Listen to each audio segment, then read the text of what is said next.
Alright, today we're going to discuss about high-low method. I've written some steps for high-low method. ये इतना complicated है नहीं, but complicated हो जाता है if you're not going to follow these steps. High-low method is only used for data of cost given at two or more than two activity levels. अगर आपको cost दो या दो more than two activity levels के लिए दी हुई होगी, ये उसके लिए यूज़ होता है, वहाँ यूज़ होता है. अच्छा, और किसके लिए यूज़ होता है? High low method is only use for semi variable cost. Semi variable cost का मतलब क्या है? One portion, one characteristic belongs to fix cost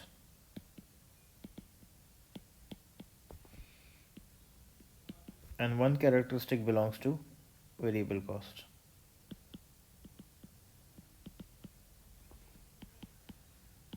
Okay. Step number 1. Identify semi-variable cost given in the question by observing characteristics of cost given. ठीक है.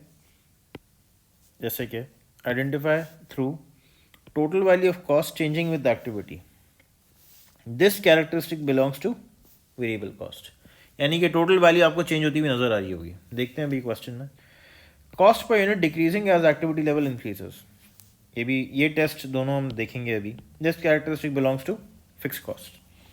If both characteristics exist in the given data of any cost, it means that it is a semi-variable cost. Step number 2. Calculate variable cost per unit of a semi-variable cost. Variable cost per unit कैसे आएगी? Difference in amount divided by difference in units. Number 3. Select any activity level to calculate fixed cost portion of semi-variable costs. ज़रा देखते हैं ये सारे parts कैसे हम लोग सही करेंगे. जैसे कि ये एक MCQ हुआ.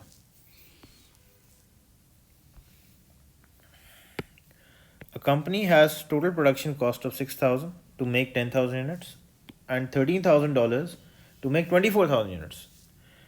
What is its total cost to make 20,000 units? अब यहाँ पे क्या बोली हुई? Total production cost.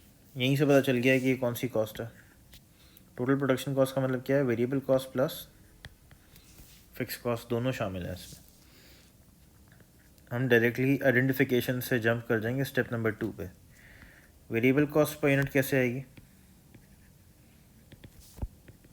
Difference in amount divide bye difference in units.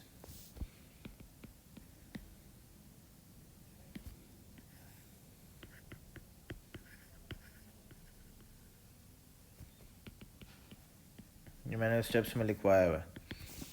Identification का हमने फेज़ गुजार लिया. वैसे अगर आप देखें आइडेंटिफिकेशन का फेज़ देखना चाहते हैं तो देख लें. यहाँ पे 6,000 है 10,000 पे और यहाँ पे 13,000 है 24,000 पे. तो वेरिएबल कॉस्ट क्या होती है? एक्टिविटी लेवल के साथ चेंज होती रहती है. और आप अगर इसका पर यूनिट भी निकाल के देख लें, 6,000 डिवाइड बाई 10,000 0.6 आ जाता है. 13,000 डिवाइड बाई 24,000 ये 0.54 आ जाता है. तो ये डिक्रीज़ हो रही है fix cost. Fix cost per unit decreases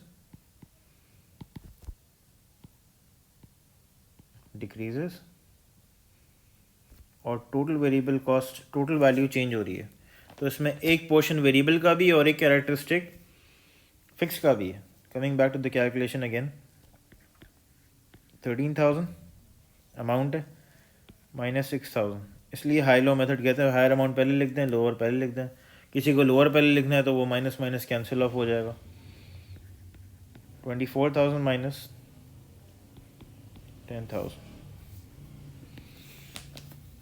अच्छा जी. 13 माइनस 6 7,000 डिवाइड बाय 14,000. तो वेरिएबल कॉस्ट पर यूनिट आ जाती है 0.5 per unit. Right. Step number 3. अब आपको इसमें से कौन सा एक्टिविटी लेवल पसंद आ रहा है? जैसे कि आपको अगर 10,000 पसंद आ रहा है तो उस पर टोटल कॉस्ट कितनी है? 6,000. तो total cost is equals two variable cost plus fix cost. Total cost कितनी दी हुई है 10,000 पे? अगर 10,000 का एक्टिविटी लेवल पसंद आ रहा है आपको तो $6,000 टोटल कॉस्ट दी हुई है। इसमें वेरिएबल पोर्शन कैसे आएगा? इसका वेरिएबल पोर्शन आएगा, वेरिएबल कॉस्ट तो पर यूनिट कांस्टेंट रहती है, पर यूनिट कांस्टेंट रहती है। और एक्टिविटी लेवल क्या? एक्टिविटी लेवल आएगा 10,000। वजह 10,000 यूनिट्स पे ही 6,000 थी ना टोटल कॉस्ट, ठीक है। तो जहाँ आप ये नहीं कि सर मैं वो इस यूनिट्स इसके ले लूँ और अमाउंट इसका ले लूँ, ये नहीं हो सकता। आपने अमाउंट इसका लिया है टोटल कॉस्ट का, तो यूनिट्स भी फिर वेरिएबल कॉस्ट के ऐसे आएंगे। आप फिक्स पोर्शन निकाल लेंगे इस कॉस्ट का। फिक्स कॉस्ट 10,000 पे भी वही रहेगी और 24,000 पे भी वही रहेगी, 20,000 पे भी वही रहेगी, ठीक है। तो 6,000 माइनस 5,000, ये 5,000 आता है। अब ज़रा मैंने ज़रा एक स्टेप स्किप किया है। 0.5 इंटू 10,000, 5,000 आ जाएगा। फिक्स कॉस्ट पोर्शन आ जाता है 1,000। तो हमें 6,000 में वेरिएबल का पोर्शन कितना है पर यूनिट? 0.5, और फिक्स कितना है? 1,000। लेकिन क्वेश्चन ये नहीं है, क्वेश्चन क्या पूछ रहा है? What is the total cost to make 20,000 units. अब फिक्स कॉस्ट 10,000 पे भी उतनी रहेगी, 24 पे भी उतनी रहेगी, और 20 पे भी उतनी रहेगी। सिर्फ चेंजिंग किस में आएगी? चेंजिंग आएगी वेरिएबल कॉस्ट में। वेरिएबल कॉस्ट क्या आएगी? 0.5 मल्टीप्लाई बाय 20,000 यूनिट्स प्लस 1,000। तो टोटल कॉस्ट क्या आ जाती है? 11,000। That's your answer. ओके, ये है आपका हाई लो मेथड। इसके और थोड़े से कॉम्प्लिकेटेड क्वेश्चंस भी देख लेते हैं, जैसे कि ये तो इतना कॉम्प्लिकेटेड नहीं है 54, लेकिन मैं कर देता हूँ फिर भी। अच्छा जी, पहले तो हम क्या करेंगे, हम इसमें ये थोड़ा सा इस मामले में है कि इन्होंने आपको फिक्स कॉस्ट दे दी है, टोटल प्रोडक्शन कॉस्ट दे दी 90,000। तो 90,000 पे 90,000 ये लिख दें, और उसमें से वेरिएबल फिक्स कॉस्ट माइनस कर दें, तो वेरिएबल आ जाएगी कितनी? 50,000, ठीक है। फिर 50,000 को डिवाइड कर दें 30,000 से, क्योंकि आपने ये सारा डेटा, ये 90,000 जो है मार्च का यूज़ किया हुआ, तो यूनिट्स भी फिर मार्च के यूज़ के होंगे यहाँ पे। 50,000 वेरिएबल कॉस्ट मार्च की आई है, ये देख लें ऊपर मार्च लिखा हुआ। 50,000 डिवाइड बाई 30,000, आपके पास एक रनिंग डेसिमल आ जाएगा, 1.6667 करके आ रहा होगा। आप क्या करें, कैलकुलेटर में उस रनिंग डेसिमल को डायरेक्टली मल्टीप्लाई कर दें किससे? 15,000 से। तो आपके पास अब अप्रैल की वेरिएबल कॉस्ट आ जाएगी, प्लस फिक्स कॉस्ट तो अप्रैल में भी वही रहेगी 40,000 की। तो if you add them up, you are gonna get 65,000। Alright. अच्छा, सिमिलरली थोड़ा हम देख लेते हैं क्वेश्चन 47। अच्छा जी, 47 में क्या हो रहा है? अच्छा, 47 में क्या हो रहा है, आपको अमाउंट्स या सेल्स यूनिट्स दे दिए, ठीक है। सेल्स एंड यूनिट्स दे दिए, यहाँ पे दी हुई total fixed and variable, total fixed and variable मिला के दे दिए। क्लियरली आपको किसके बारे में बात कर रहा है ये? This is talking about semi variable cost, ठीक है।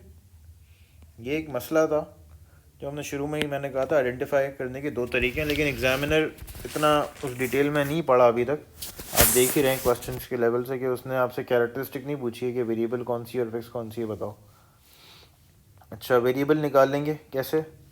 Higher amount minus lower amount divide by higher activity divide minus lower activity. Variable cost spend आ जाएगी $2, ठीक है।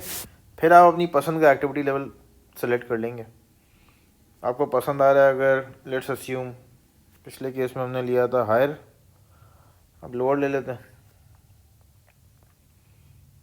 चलें, total cost is equals to fix cost plus variable cost plus fix cost लिख देते हैं, ठीक है। टोटल कॉस्ट 5,000 पे कितनी दी हुई है हमें? 20,000। अच्छा जी, 5,000 यूनिट्स मल्टीप्लाई बाय $2 वेरिएबल आ जाएगी। फिक्स का पोर्शन कितना आ जाता?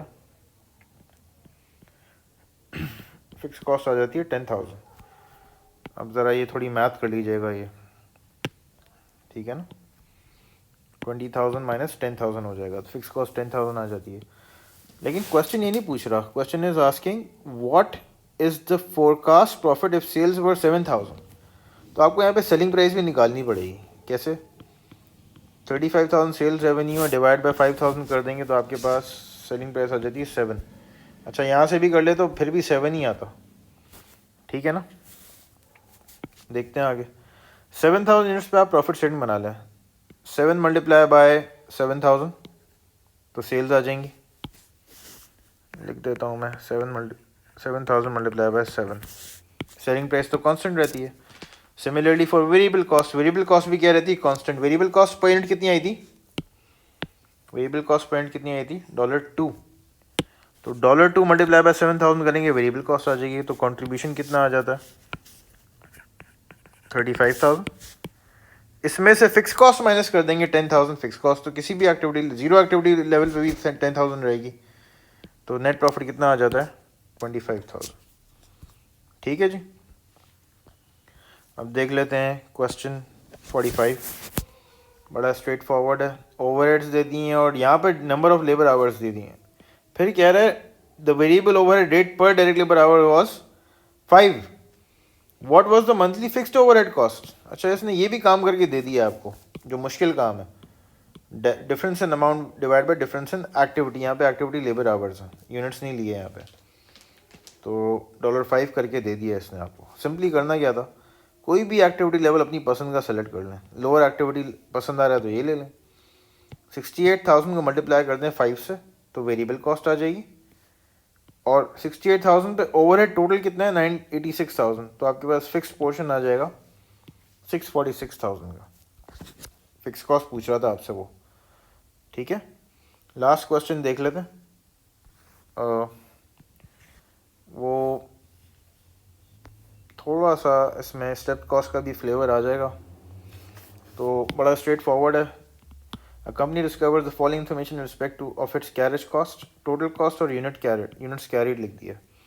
तो 13,500 माइनस 6,000 और 5,000 माइनस 2,000। ये जो आंसर आएगा ना, इसको हम कहते हैं वेरिएबल कॉस्ट पर यूनिट,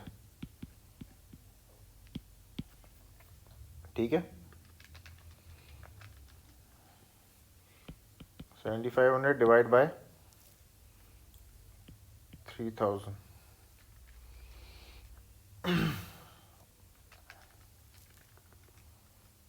2.5 आ जाती है वेरिएबल कॉस्ट पर यूनिट। सही है। आगे क्या कह रहा है?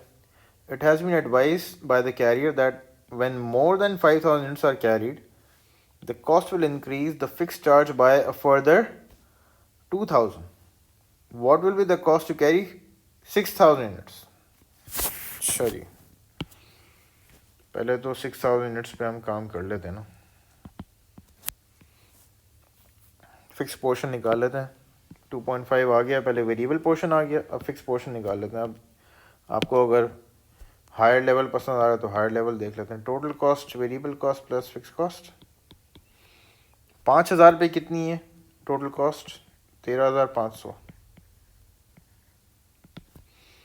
और 5,000 यूनिट्स को मल्टीप्लाई कर देंगे अगर 2.5 से, तो फिक्स पोर्शन देखते हैं कितना आ रहा है हमारे पास।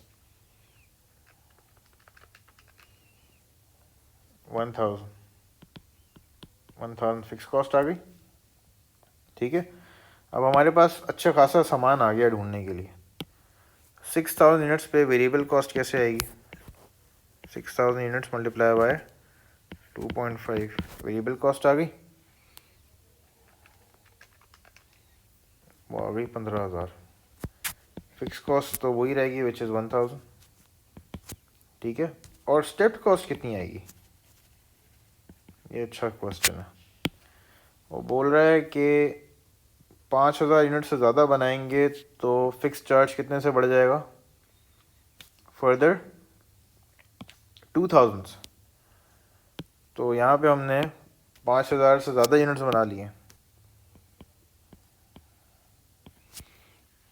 तो कितना आ जाता है? 18,000।